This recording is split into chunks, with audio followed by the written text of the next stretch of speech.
Cooking together is something that brings us so much joy, but I think the best part of it all is that we get to share it with you, our audience, who've been so amazing and so supportive.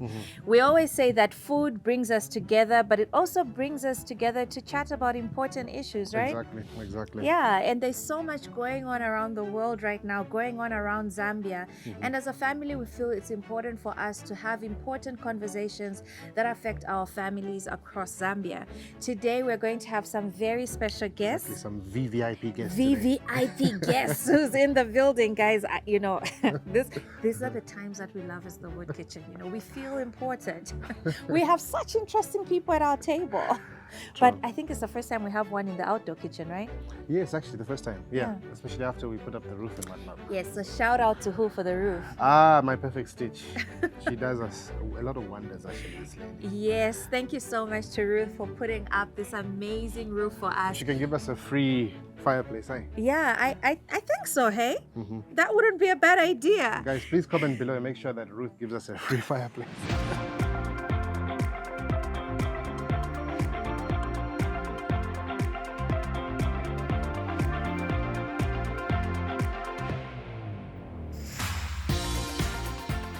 Okay, let's get cooking, darling. Today for the guests, what are you planning on preparing? Something which is close to my heart. I love my sandwiches, okay? So this one is going to be two types of sandwiches. We know that the two gentlemen, or the one gentleman, is actually a vegetarian.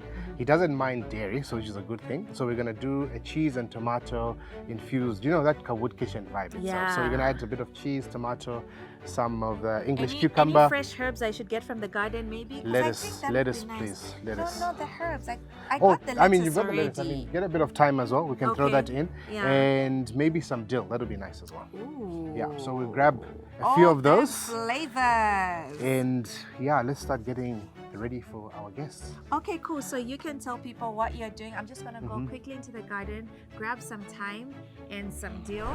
Okay. While Lulu's doing that, first of all, my cucumbers. All right. So we're gonna make some cucumber ribbons. Those actually look very, very good. Because as I say, or as we say all the time on the Wood Kitchen, is that the first thing that we ever do is eat with our eyes. Okay, let me just set my mandolin here so that I do not cut myself. All right, so we make a few of those beautiful cucumber ribbons, which we're going to add into our sandwiches.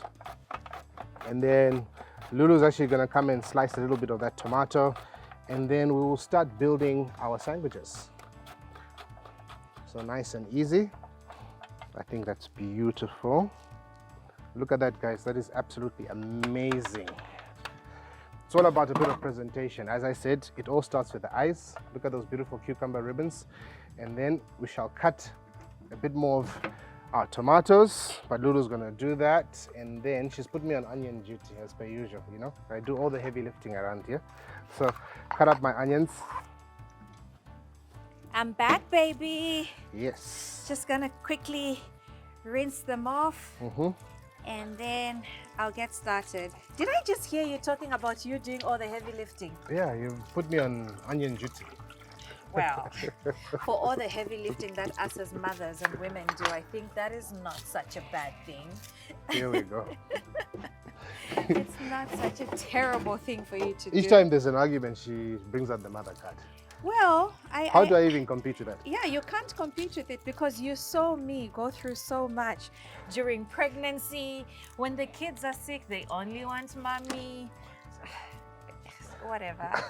Anyway, so today, honey, our guest is going to be coming to speak on the polio vaccination. Yes, Remember very that- important, yeah. That was such a big conversation when Caleb got his vaccination at school. He came talking about vaccinations and why it was important. Exactly. And we were excited to actually be part of the UNICEF campaign with Caleb. So I'm really excited to hear more because I think we both have a lot of questions. True. For example, why so many rounds of the vaccination? When are they happening? Does it Exactly. affect our children in any way? Because we've got friends who are anti-vaxxers. Yes, that's the thing. So, there's lots to unbundle today. Yeah, There's so a lost much. one bundle. So much. So let us know in the comments if you've got any questions on the polio vaccination. We're very excited to be welcoming a special guest from UNICEF today, and we want to hear what your questions are too. The Wood Kitchen is there to also bring great conversation and also for us to learn together. Okay. So a few more. So you're mandolining. Is it called mandolining? Yes, the mandolin.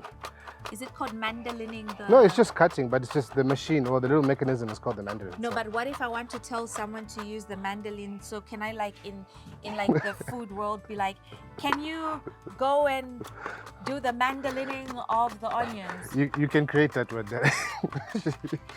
I do create a lot of words. Mandolining. Mandolining. Yeah, so just guys, if you have one of these, please keep your kids away from it because it is one of those dangerous things in the kitchen. So do I get anything else out or you're done there? Should I cut anything? Because Yes. it seems you want to do all the heavy lifting. Tomato, please. Okay, You can cut so me some at least tomato. I can cut something.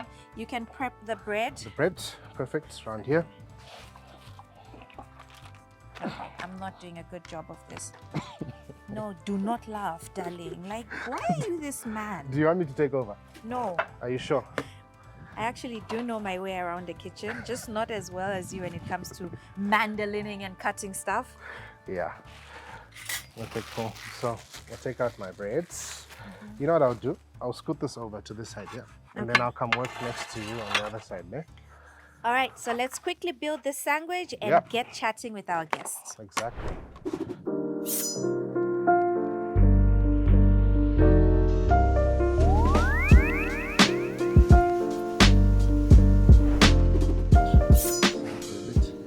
This is mine because I like it very, very saucy. So I was requesting for selfish reasons. Okay, perfect. Done. Okay. Okay, so now we're gonna start building our sandwiches, right?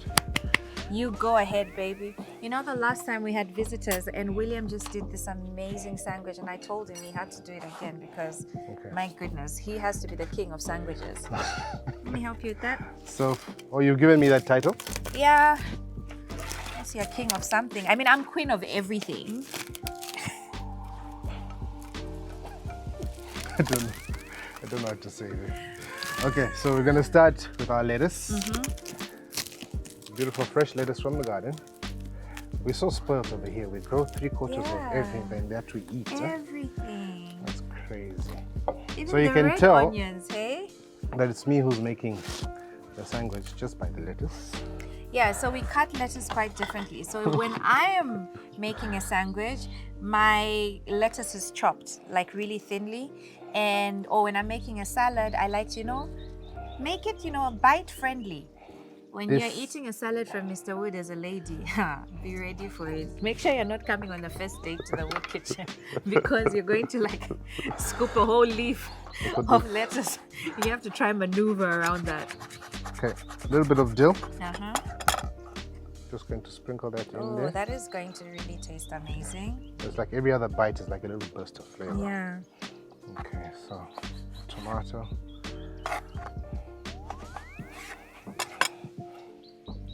Okay. That's looking good already. Honey, did you ever do you ever remember being at school and getting vaccinated? You know do what? you remember going I to did. a clinic for it? School and a clinic. Yeah, because you were in boarding school from grade 1? So there was the one time they just told all of us line up.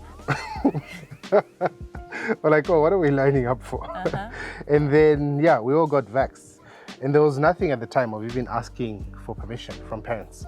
Oh, we were just told. So now we are getting nowadays it's a little bit more. radio, they're talking about it. TV, they're talking about it. The school is sending us emails about it. So that's nice. It is. I mean, as you said before, there's a big debate on people who want to get their kids vaccinated or who don't want to. So at the end of the day, I think it is a good thing that they ask. But back in the day, we were just told, come, line up, get jabbed, and that was it.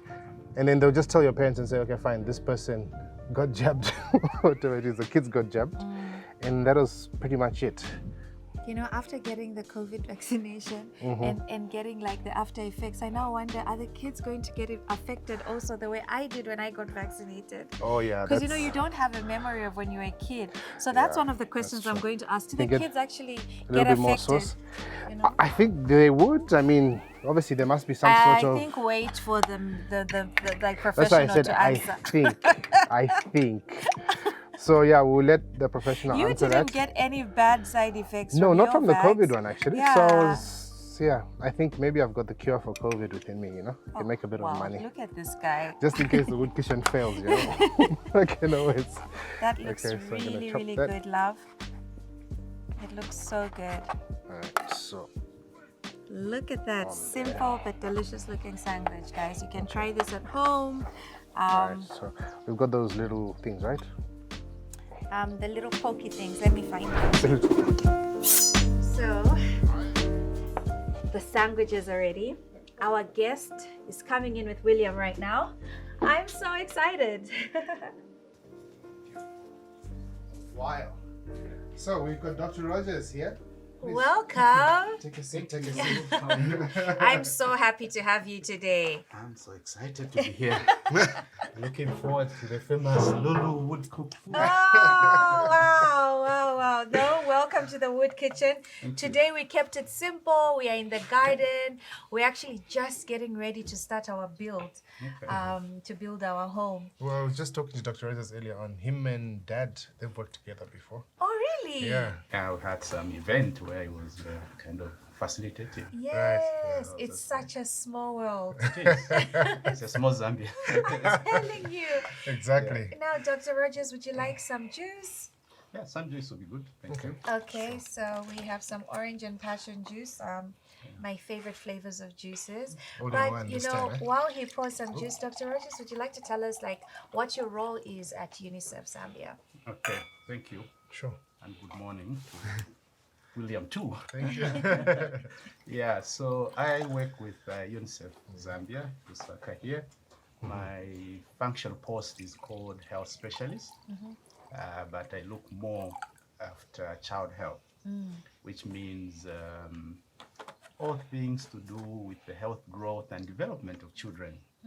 I know the most famous bits is, you know, like the mother is the under 5 things that you know happens to help children grow healthily, but also develop to the kind of fullest potential. So in the background, there's a lot of work that goes in to ensure that a child is born healthy. Of course, we do work on women, the antenatal and stuff like that, but more specifically for children, to ensure a child grows healthy, we have all these programs of checking their growth, you know, rate, their weight, checking their height. Nowadays, we make sure we prevent diseases using vaccination. And you know, there are various vaccines that we give to children, and probably the most trending now is the polio vaccine. Yes, I heard you refer to, and I'm sure you have some kind of questions to that. But also, I think every child needs to grow in a nurturing environment, and that has various aspects to it.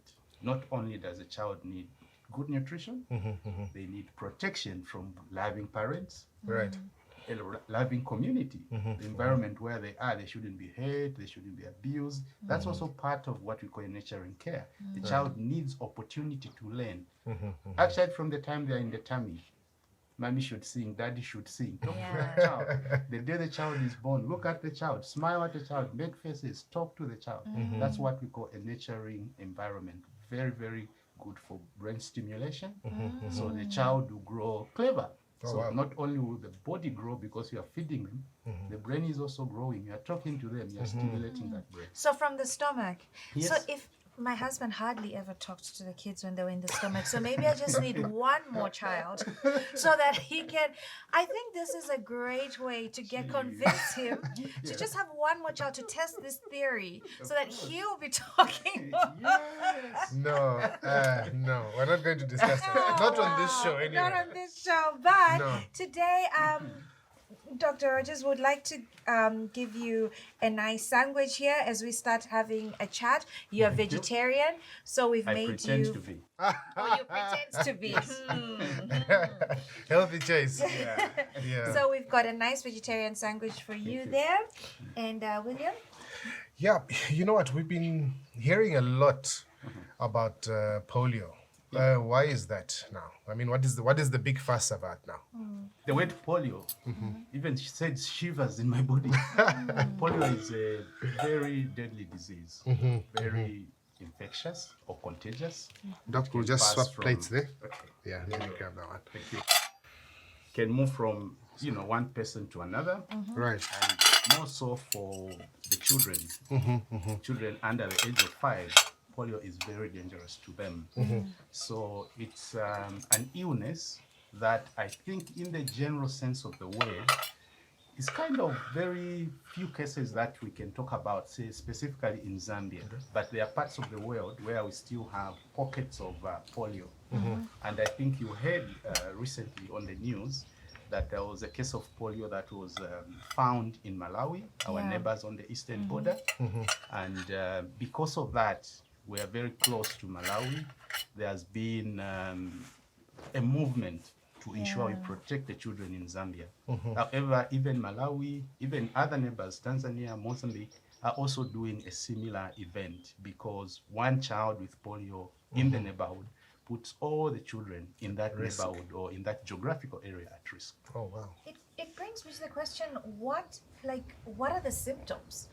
Because you see, I wouldn't even know right now by looking at someone if they have polio. Yeah.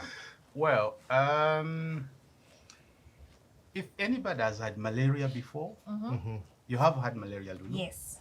What things did you feel? How did you feel? Very feverish, Yes. nauseous. I remember that green throwing up. Yeah. Probably a bit of a headache here and there. Yes. Some body pains. Yeah, I think the only other difference or the other addition to polio, other than what you have described, would be maybe whoever has it may say they have got pains in the limbs, especially the lower limbs. Okay. And over time, they may actually stop to use the limbs. The limbs kind of get paralyzed or Yes. kind of limp.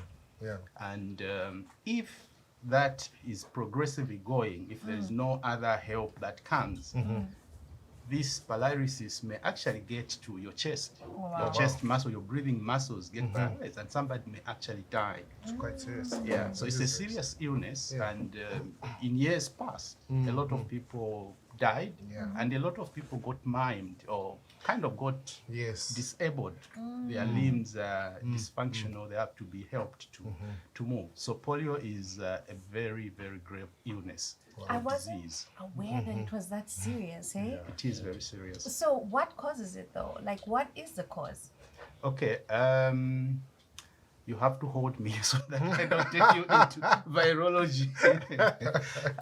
Polio is caused, for the sake of the audience, I'll use the word germ to describe this very, very tiny disease-causing agent. It's called a virus. Let's call it a germ, but it's a virus, the polio virus.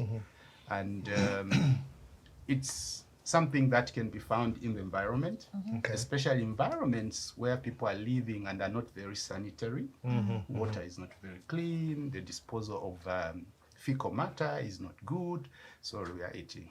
You know, that kind of environment may lead to children or any adult being exposed to polio. That's why it's very critical that all the children across the world, Zambia specifically, are protected from polio. And it's a very simple vaccine we use. 2 drops of the polio, or rather oral polio vaccine, prevents a child from getting polio. So it's something that is in the environment. If somebody has it and you are in contact, you may get it because you are exposed maybe to their fecal matter. You are using, the same things. They are not very clean. And for children are always on the floor, on the ground, playing around, so they can pick it. If there was somebody who has polio, maybe they are, fecal matter is there. So it's something that is out there. Okay. But the important thing is it's preventable, and that is, I think if anything that I'm gonna say here is to say The most polio important, is right? preventable, and we need to do everything we can do in our power as parents, aunties, everybody in the community to prevent polio. Okay. You've spoken about prevention, but is there a cure for polio itself? Sadly, there's no cure for polio. Oh. There isn't a cure for polio, but there is prevention. So even before you think of a cure, isn't there that saying that prevention is better than cure? Exactly. So let's prevent it before we get to the cure bit, because there is no cure, sadly. Yeah. So the best we can ever do is as much as possible prevent children from having polio in Zambia and across the world, because there is no cure. So if somebody gets it, we can only hope that it will not get very serious to maybe paralyze their ability to breathe, and then they die. But they will still remain kind of affected in terms of they'll be kind of lame. You know, they will become handicapped in a way, which we don't want to see for anybody. No. I've seen Doc is very passionate about this, but he also needs to eat. So please, Doc, take Let's it. grab a bite and we'll ask you a few more questions soon. Thank you. I'm actually quite hungry. Me too. I couldn't wait for everybody else. I'm sorry. Right. Let me see. Just this nice looking sandwich. Okay. Right.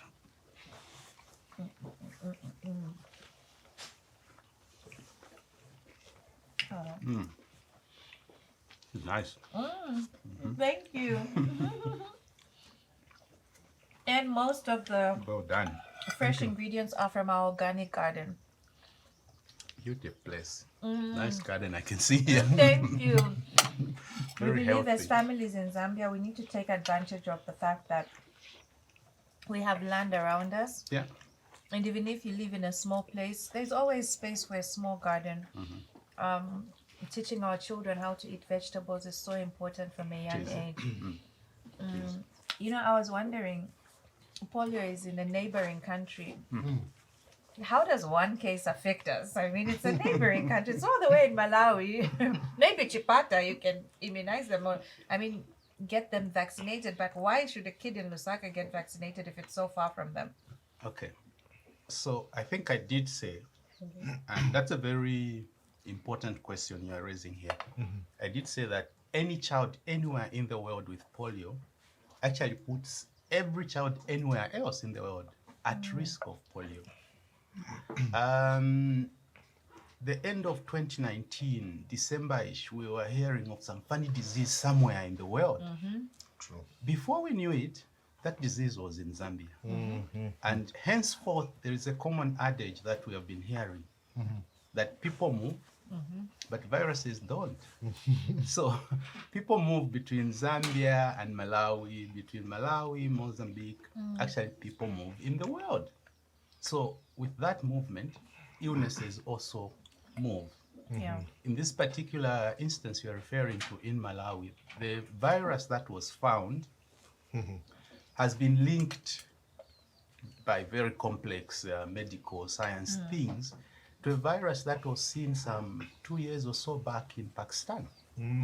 But no one can explain how It's found it itself all the way itself down in here. Malawi. So the issue there is that we need, because we are close to Malawi, our people literally in the eastern province, we are the same. True. We need to quickly move in as a country to Yeah. ensure that the children in Zambia are protected. I think you know that the first time we were doing these campaigns, we only focused in the immediate area to Malawi. So the part of Mchinga, actually the whole province of Mchinga, eastern province, and then Lusaka. Lusaka because, of course, we are close to the eastern, Always but this is an moving. international True. Yeah. entry point as well. That was just to ensure that even before we start thinking the whole country, the immediate area, children there are protected. But if we detected one single case in Zambia, it becomes an emergency. It's a public health emergency. We need to respond. Malawi is so close to us. That's why we had to immediately jump up and start putting processes in place, everything to ensure we can do these campaigns. Okay. Well, speaking about the process, the government of Zambia is now running a polio vaccine campaign. Maybe you can just run us through that quickly. Okay, so a polio campaign is a big undertaking. The ones we are doing now, we did one in March, another one in in April. We'll be doing one in July, the next few weeks, not far from today. What it takes is for the country, the Zambian government and partners to ask how many children do we want to reach. And for the record, we want to reach every child in Zambia. It doesn't matter their color, it doesn't matter where they stay, what language they speak, which church they go to. We want to reach every child in the country. So we have to prepare all the things that go into that. Make the communities, the parents, everybody that looks after children know, the caretakers. Make sure the church people know, the traditional leaders know that there will be a big polio campaign coming, such that the communities will be welcoming when the hardworking health workers arrive, and we are doing what we call a door-to-door campaign this time. So health workers, probably a team of 3 or 4, will go to a homestead, knock on their door and ask or tell them, we told you we'll be coming for a campaign, here we are today. Every child who is under the age of 5 will need to be given this vaccine. So the vaccine has to come, and all the vaccines that we use routinely in Zambia actually come through UNICEF, and they are not manufactured in Zambia. Right. We have to do the logistics of getting them from wherever in the world that they are kind of manufactured, getting them into Zambia, hand over to the Ministry of Health, and then the Ministry of Health has to distribute to every creek and nook across the country health facilities. And in those health facilities, you need to ensure that there are equipment, what we call vaccine fridges, to ensure those vaccines are kept safely and such that they remain potent and they'll be able to kind of work once they're given to children. We need to make sure that the people that will be giving the vaccines are well trained and they actually know and divide their various areas in a manner that all children will be covered. Because like where we are here, big, beautiful place, we need to know how many children are here, under 5. So before the campaign comes, somebody has to count every child, such that the day of the campaign, today I'm going to take maybe 6 children. You do 6. If you counted 15, 9 are remaining. By the time that the campaign finishes, you should have found your 9 children that you had counted before. So it's a huge undertaking. It's something that has to be meticulously kind of planned. And there are various teams as we speak, that are kind of working on this within the government of Zambia and the partnerships. Now, I asked this question. I remember the first time I was told that the polio vaccination was going to be rolled out. Is it safe for our children? Okay, well, did you ever get your polio vaccine as a child? Yes, I did. You did? Yeah. William? Yes, definitely. And I did. And here we are. I know, but our parents, we're just talking about it. We are not sure our parents cared that much. They're just like, whatever. Now we, the millennials, the Gen Z, we are like thinking, no, but what is in it? I want to know. And because we just got vaccinated and we had side effects for, another, pandemic, we are now just wondering, do our kids, we are now overthinking it, maybe. No, on a serious note, the polio vaccine, oral polio vaccine is safe to be used in children. And I think as you have noticed, we actually have been doing kind of polio campaigns for a bit of time. But maybe of late, we kind of were doing more routine, just like those children who reach some particular age, we give them. Now we are doing a campaign. And as you know, routinely, I think a child would get up to maybe 4 or so doses from the time they are born. We keep giving them. What we're trying to do is to increase the chance that they are really protected. And the more chances you give to a child, the more, of course, you protect them. But the more you also reach children that might have been missed. So the reason why we just say we are going to do one campaign now, we want to do at least 4, is to make sure we reach every child. But the vaccine is very safe. It's one of the safest vaccines, I think, that you can ever have. Look at it. it's 2 drops in the mouth of a child. Yeah. I think it's the few vaccine that the child will not even have a fever. Like if you do Yeah. measles vaccine or these other Yeah. vaccines, children, even the health workers will tell you, you need a bit of paracetamol. For polio, we don't even do that. So it's a very safe vaccine that we actually give several times to a child. Okay. Until we are very sure that, okay, maybe somebody's an adult, but if there is a scare like we have now, we have to make sure the children are really, really protected. And the more doses we give them, the more we are assured that they'll get the protection. Okay. You've just spoken about the issue of it having, well, no side effects so far. But are there any other side effects that we need to look out for? I think in general, I would say no. Okay. Yeah. But as usual, you'll be cautioned for anything that we do medically. If, say, a child has been given the vaccine and in that immediate period, you notice something that as a parent you think, no, this is not the way my child usually is or usually behaves. Yeah. The best would be quickly get back to the nearest health facility and report what you are saying. But I do not think, I mean, we just had 2 campaigns. Yeah. We have had no record whatsoever to Of say any- a child reacted in this manner or in that manner. But also, I think it would be good for the public to know that everything that the Ministry of Health and partners do, there are always people in the background that are looking for some of these unusual things. Yes. True, There's true, what we true. call surveillance. Even as we offer the vaccines, we are looking for adverse effects. But I can assure you, for the polio, in the 2 rounds we have done, and we did reach 4.7 million Zambian children. Wow. Not a single one ever came back, a family came back and said this child has reacted in a manner that they were worried. Okay. That's great to know. Doc can have a bit more of Yeah, this language. have a bit more sandwich. We just keep talking. Can I have more juice, love? Sure. Can I have more juice? You know, polio is so important, preventing or protecting children from polio. So the sandwich can wait a bit. But I take a bite. Please do take a bite.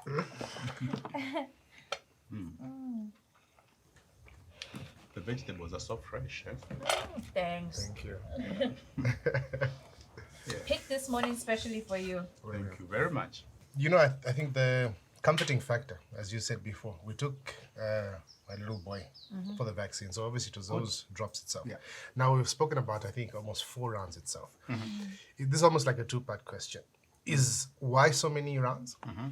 And on top of that, is it okay for a child to have so many doses within a year? Okay, that's a very important question. And yes, we are going to do 4 rounds. I alluded to the fact that a child needs several doses of the polio vaccine to be actually protected, fully protected from catching polio. Right. As you know, Zambia is huge, and the objective for the campaigns is to reach every child. The more rounds a child gets, or the more doses a child gets, the more we are assured that this child is protected. But the more rounds we have also gives a bigger chance that we'll reach more children. Right. We know that every time we are going to do a round, we are targeting 4.6, 4.7 million Zambian children. We may miss a few, but if we come back the next round, again, there is experts in the background who are looking which area didn't we perform very well? Where didn't we reach maybe 100% or at least 98%? Right. So you make sure that the efforts in those areas are upped, such that when we look at the data again, you are like, yes, we have really covered now every child in Zambia. And it shouldn't matter where this child stays, rural or whether in Lusaka, urban, any part of the Zambia, I mean the country, we want to reach all the children. So the important thing really is give every child a chance to be protected from polio by doing one basic thing. Take this child every time you are called upon, if the child is in the age that we are targeting for this vaccination. Right. Anybody under 5 right now needs to have all the 4 rounds to be vaccinated. And of course, this does not mean we have stopped giving polio in the usual clinic settings that we do. Right. When we hear, like we heard, that there is polio in the neighborhood, in the neighboring country, we have to be double sure. And that's why we're saying we want to just make sure this polio does not get into Zambia. So we will protect every Zambian child again. It's an assurance or surety for us, the parents, but we are also trying to protect these children. Just imagine a child who you have seen 2-3 years has been running. Suddenly this child can't run because they got polio. I mean, I can't imagine how a family would be affected by that. So the vaccine really gives us that assurance that we are protecting the children from polio. Okay. No, that's good to know. And I think finally, my final question would be, what can communities do to protect our children from polio? I think that just needs to be emphasized. How can we protect our communities? Yeah. So, as I think we have said, there's no cure for polio, but polio can be prevented. And the way to prevent polio is to allow every child to be vaccinated by the drops, the oral drops that are given by the health workers. Now, there's a lot that goes into that to be able to give every child a chance to be vaccinated. I think the starting point is that children are under the care of adults. They can be called parents, caretakers, they can be an aunt, an uncle, a grandfather. Whoever is looking after a child who is under the age of 5, as we are vaccinating right now, has the duty to ensure that when they hear a health worker approach them that they're giving polio vaccine to children, they should offer that child the chance to say, yes, I have a child who is in that age group. Please, you give them polio. You are asking me about communities. Do you know that really the foot soldiers for making sure we find all the children in Zambia for polio vaccination are volunteers, community volunteers, just from various communities across the country. These are the people who take the message from house to house, hut to hut, tell the parents, the mothers, caretakers that we'll be coming with a team from the health facility, will be giving polio vaccine on a particular day. And on that particular day, these health workers go house to house, knock on every door. If the children are there who need to be vaccinated, they are vaccinated. There are teams that will target churches, they'll target bus stops, they'll target schools. Anywhere where people gather, there will be teams that will pass through there. So what is important is the cooperation of the community. Every person who calls themselves a leader, I mean, we are all leaders in our households. You should take the responsibility to ensure children in that household, children in your community, children on your farm, like we are here, should be vaccinated.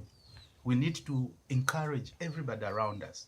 If you can do one thing, if you know a cousin, sister, brother who has a child, please give them a call and say, hey, make sure your child gets the polio vaccine. It prevents this child from getting polio, but it also protects any other child around, because these children are protected. They will not pass on polio to anybody else. So if all the children are protected, the polio vaccine, or rather virus, when it wants to come in Zambia, you find the Zambian children are like, oh, no, not me. So there will be no space. There will be no place where the polio will find a niche to kind of establish itself. So it's very important we cooperate with the government and partners, communities, community leaders, church leaders. Anybody who is a leader should actually count themselves to be part of this very big national event. Thank you. Thank you so much, Dr. Rogers. I think for the first time, I'm also really understanding UNICEF's role in our children's lives. You know, I had no clue that UNICEF is in charge of, you know, the vaccinations that go around and so forth. So we're grateful for the work that you do in our country. We're grateful that you're keeping our children safe and working with our government to make sure and ensure a healthy Zambia for our children. And we are so happy that you could come onto the Wood Kitchen. That was very informative. Now I can go and tell everybody else what I learned. Yes. Thank you. I'm happy that you found our conversation informative, and you can be ambassadors to spread the word. Yes. We can prevent polio. Yes. There is no reason why we should be getting children suffering from polio when we know there is technology. Just 2 drops in the mouth of every child gives polio no chance at all. And I think that's the selling point for the kids, because they always think injection. No, It's just drop. A couple of drops in the mouth and you're done. Okay, tell them like it's an advert right now. Yeah, an ambassador. Tell them. Guys, tell your kids not to be worried. It's not an injection. It's just a couple of drops in the mouth and they're done. So please take the kids out there, please, and get vaccinated. Thank you for always watching The Wood Kitchen, and we hope that you will go as ambassadors in your communities and do your part to ensure that we have healthy children in Zambia. We're so grateful to UNICEF for sponsoring this specific episode of The Wood Kitchen, and we hope they'll be back to give us more information so that we can continue to learn how to keep our children safe. For now, with love from The Wood Kitchen. See you guys. Thank you.